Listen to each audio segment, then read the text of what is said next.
ಈಗ ಯಾವ್ದಾದೊಂದು ಚೂರ್ ಆಗುವಾಗ ಉಂಟು ಡಾಕ್ಟರ್. ಯಾಕೆ ಗೊತ್ತಾ, ಇಲ್ಲಿ ನೋಡಿ ಇವರಿಗೆ ಚಳಿ ಆಗುದಿಲ್ಲ ನೋಡಿ, ನನ್ಗೆ ಇನ್ನು 2-3 ದಿನ ಅಭ್ಯಾಸ ನಂಗೆ. ಸಿಟಿಜನ್ ಆಯ್ತು. ಏನ್ ಸಿಟಿಜನ್ ಆಗುದು? ಇವಳಿಗೆ ಚಳಿ ಉಂಟಾ ನೋಡಿ, ठंडे लग रहा है.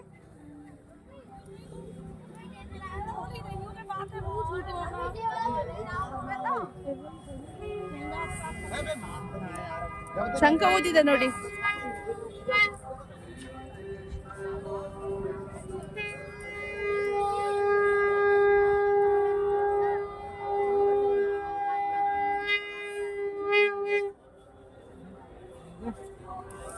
ಅದು ಎಷ್ಟು ಕೇಳ, ಅದೆಷ್ಟು ಕೇಳು ಮುಚ್ಚಳ.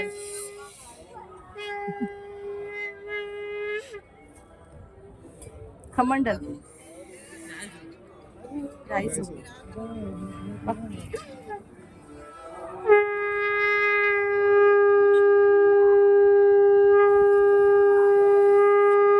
ಜೈ ಶ್ರೀರಾಮ್. ವಾಪಸ್ ಬರೋಣ. ನಾವೀಗೊಂದು ಶಕ್ತಿಪೀಠಕ್ಕೆ ಹೋದ್ವಿ, ಅದೊಂದು ಹೋಗಿ ದೇವರನ್ನ ಭೇಟಿಯಾಗಿ ಬರ್ತೇವೆ. ಬ್ಲಾಕ್ ಆಯ್ತು.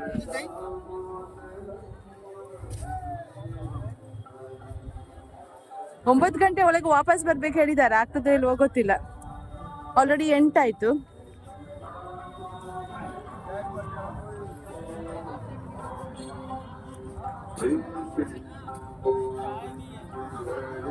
ನಾವ್ ಇನ್ನೂ ಚೂರು ಬೇಗ, ನಮ್ಗೀಗ ಅನ್ನಿಸ್ತದೆ ಅಯ್ಯೋ ನಾನು ಮಲ್ಗುದ್ ಬೇಡ, ಬೇಗ ಹೇಳ್ಬೇಕು. 5:15ಗೆ ಎದ್ದೆ, ಸ್ವಲ್ಪ ಪ್ಯಾಕಿಂಗ್ ಮಾಡಿದೆ, ಹೊರಟೆ.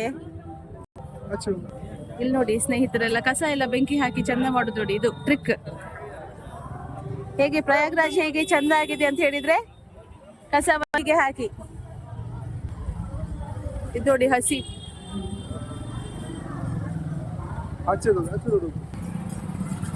ಯಾವ ರೋಡ್?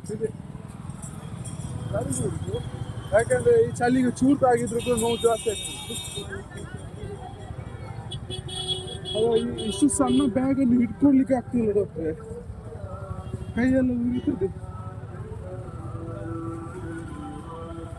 ಚಳಿಗೆ ಟಗಫರ್ ಗೇಮ್ ಇಟ್ಕೋಬೇಕು. ಚಳಿಗೆ ಟಗಫರ್ ಗೇಮ್ ಇಡ್ಬೇಕಂತ ನೋಡಿ. ನಂಗೆ ಇವ್ರನ್ನೆಲ್ಲ ಇಷ್ಟು ಜನರ ಮಧ್ಯದಲ್ಲಿ ಬಂದ್ರು ಕೂಡ ಇಲ್ಲಿ ಅವರು ಸಣ್ಣ ಸಣ್ಣ ಬಾಡಿ ಇದ್ದವ್ರು ಕೂಡ ಹೆಲ್ತ್ ಹಾಕ್ಬೋದು ಅವರು, ಯಾಕಂದ್ರೆ ಇವರಿಗೆ ಅಭ್ಯಾಸ ಉಂಟಲ್ಲ, ಇವರಿಗೆ ಚಳಿ ಅಭ್ಯಾಸ ಉಂಟಲ್ಲ. ಟಗಫರ್ ಅಲ್ಲಿ ಇವರೇ ವಿನ್ ಆಗ್ತಾರೆ ಹೇಳುದು. ಏನೋ ಹೇಳ್ಬೇಕಂತಿದ್ದೆ ನಾನು. ಈ ರಾಶಿಯಲ್ಲಿ ಇದು ನೋಡಿ, ಒಂದು ಮಗು ಈ ರಾಶಿಯಲ್ಲಿ ನಿಮ್ಗೆ ಮುಕ್ಕೋಟಿ ದೇವತೆಯರು ಇರ್ಬೋದು. ಸ್ನಾನ ಮಾಡಿ ನೋಡ್ಲಿಕ್ಕೆ ಭಕ್ತರು ಏನ್ ಮಾಡ್ತಿದ್ದಾರೆ, ಯಾರ ಮನಸ್ಸು ಎಲ್ಲಿವರೆಗೂ ಉಂಟು ಅಂತ ಹೇಳಿ. ಜಿಲೇಬಿ ನೋಡಿ.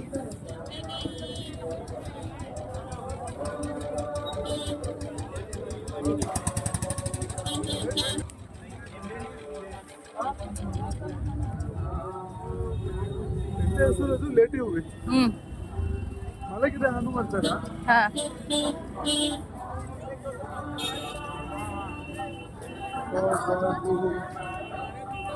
ಅದನ್ನು ಮಗುವನ್ನು ಚಳಿಗೆ ಕೂಡ ಕರ್ಕೊಂಡು ಚಿಕ್ಕ ಚಿಕ್ಕ ಮಕ್ಕಳನ್ನೆಲ್ಲ ಚಳಿಗೆ ಕರ್ಕೊಂಡು ಬರ್ತಿದ್ದಾರೆ. ಇವ್ರದ್ದು ಏನಂತ ನಂಗೆ ಗೊತ್ತಾಗುದಿಲ್ಲ. ಈ ಅಕ್ಕಿ ಹಿಡ್ಕೊಂಡು ಕೂತಿದಾರಲ್ಲ, ಅವ್ರು ಯಾವ್ದಕ್ಕೆ ಅಕ್ಕಿ ಹಿಡ್ಕೊಂಡು ಕೂತಿದಾರ ಅಂತ ಹೇಳಿ ನಂಗೆ ಗೊತ್ತಾಗ್ತಿಲ್ಲ.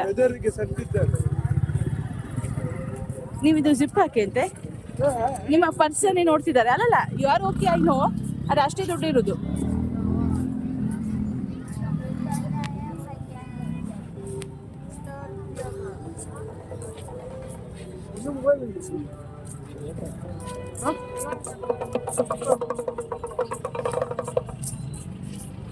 ನಾವು ಸ್ವಲ್ಪ ಬೇಗ ಬೇಗ ನಡಿವಾ.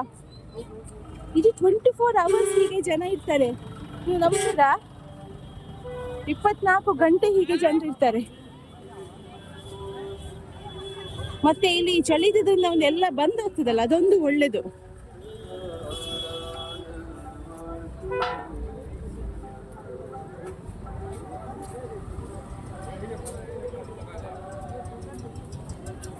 ಜಾಕೆಟ್ ಎಲ್ಲ ಹಾಕಿ ನನಗೆ ಮಹಾಕುಂಭಿಂದ ಹೋಗ್ಲಿಕ್ಕೆ ಮನಸ್ಸೇ ಇಲ್ಲ.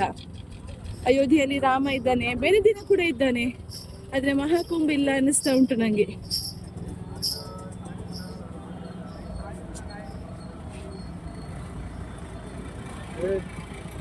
ನನಗೆ ರಾಮಾಯಣ ನೋಡ್ಲಿಕ್ಕೆ ಉಂಟು ಮಾರಾಯ್ತು. ಮತ್ತೆ ಬೇಕಾದ್ರೆ ಇನ್ನೊಂದ್ ಸ್ವಲ್ಪ ಇಲ್ಲಿ ನೋಡಿ, ಗಾಡಿ ಹಾಳಾಯ್ತು ಅನ್ಕೊಳ್ಬೇಕು ನೀವು.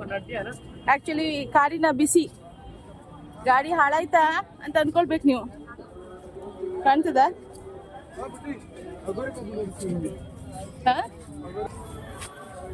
ಕೆಲವು ಪಾಯಿಂಟ್ಸ್ ಇದೆ ಮಹಾಕುಂಭಿಗೆ ಬರುವಾಗ.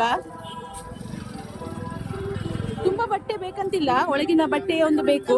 ಹೊರಗೆ ಹಾಕುವ ಒಂದು 3 ದಿನ ಬರುದಾದ್ರೆ, ಒಂದು 4 ದಿನ ಬರುದಾದ್ರೆ 2 ಸೆಟ್ ಬಟ್ಟೆ ಸಾಕು. ಒಳಗಿನ ವಾರ್ಮ್ ಕ್ಲೋತ್ಸ್ ಬೇಕು, ಥರ್ಮಲ್ಸ್ ಬೇಕು, ಇಂಥ ಒಂದು ಕೋಟ್ ಜಾಕೆಟ್ ಬೇಕೇ ಬೇಕು. ಅದ್ರ ಮೇಲೆ ನಾನೊಂದು ಹಾಕಿದಾಗ ಒಂದು ಬಟ್ಟೆದೊಂದು ಬೇಕು. ಕೆಲವು ಪೈರಾಸ್ ಒಂದು 2-3 ಬೇಕು. ಯಾಕಂದ್ರೆ ನೀವು ಮಹಾಕುಂಭಿಗೆ ಸ್ನಾನ ಮಾಡುದಾದ್ರೆ ಚಂಡಿ ಆಗ್ತದೆ, ಒಣಗುದೇ ಇಲ್ಲ ಬಟ್ಟೆ. ಒಮ್ಮೆ ಚಂಡಿಯಾದ ಬಟ್ಟೆಯನ್ನೇ ಗಾಳಿಯಲ್ಲಿ ಒಣಗಿಸುದಂತ ಹೇಳುದು, ಅದು ಒಣಗುದಿಲ್ಲ, ಅದನ್ನೇ ಪುನಃ ಹಾಕೋಬೇಕು. ಹೀಗೆ ಡ್ರೆಸ್ ಹಾಕಿ ಹೋಗಿ ಸಂಗಮದಲ್ಲಿ ಹೋಗಿ ಚಂಡಿ ಬಟ್ಟೆ ಹಾಕಿ ಮತ್ತೆ ನೀರಲ್ಲಿ ಇಳಿಬೇಕು. ಒಂದು 2 ದಿವಸ ನಮ್ಮ ಊರಿನವರು. ಆಮೇಲೆ ಬಟ್ಟೆದ ಕತೆ ಹೇಳಿದೆ, ಬುಕಿಂಗ್ ಮಾಡ್ಕೊಳ್ಳಿ, ಕರೆಕ್ಟ್ ಜಾಗದಲ್ಲಿ ಬುಕಿಂಗ್ ಮಾಡ್ಕೊಳ್ಳಿ. ಸೇಫ್ಟಿ ತುಂಬಾ ಇಂಪಾರ್ಟೆಂಟ್. ನೀವು ಮಲಗಿದ ಮೇಲೆ ಬೇಕಲ್ವಾ? ನಾವು ಇಸ್ಕಾನ್ ಟೆಂಟ್ ಅಲ್ಲಿ ಇದ್ದದ್ದು. ಮಹಾಕುಂಭಲ್ಲಿ ಕುಂಭ, ಮಹಾಕುಂಭಿನಲ್ಲಿ ಒಂದು ಕುಂಭ ಹತ್ರ ಇದ್ದೇವೆ ನೋಡಿ ನಾವು. ಹಾಗೆ ಬಟ್ಟೆ ಆಯ್ತು,